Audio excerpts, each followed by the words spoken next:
Bharatiya Janata party తరపున BJLP నేత MLA Eleti Maheshwar Reddy వేసిన పిటిషన్కు ఫిబ్రవరి 6వ తేదీలోపు వివరణ ఇవ్వాలని సుప్రీంకోర్టు స్పీకర్ గడ్డం ప్రసాద్కు నోటీసులు జారీ చేసింది. రాజ్యాంగాన్ని పరిరక్షించవలసిన స్పీకర్ ప్రభుత్వానికి భయపడి నిర్ణయం తీసుకోకపోవడం రాజ్యాంగానికి తూట్లు పొడిచినట్లేనని మహేశ్వర్ రెడ్డి అన్నారు.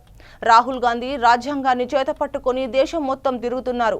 మరి తెలంగాణలో రాజ్యాంగాన్ని కాపాడాల్సిన అవసరం లేదా అని ఆయన ప్రశ్నించారు.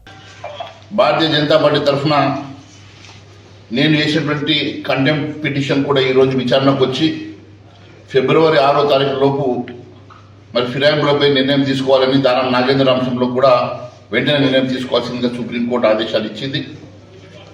ఎన్నిసార్లు కోర్టు ఇంటర్వ్యూన్ అయినా కూడా రాజ్యాంగాన్ని పరిరక్షించాల్సినటువంటి స్పీకర్ గారు మరి రాజ్యాంగాన్ని పరిరక్షించకుండా ఈరోజు ప్రభుత్వ ఒత్తిడికి లొంగుతున్నట్టుగా కనపడతా ఉన్నది.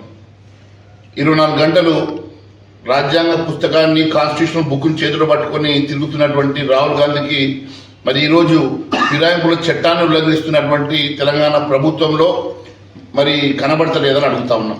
ఈరోజు కేవలం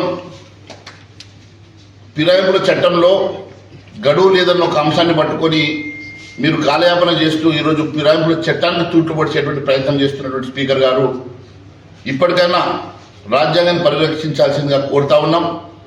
మరి ప్రభుత్వ ఒత్తిడి లొంగొద్దని చెప్పి మిమ్మల్ని సూచిస్తా ఉన్నాం.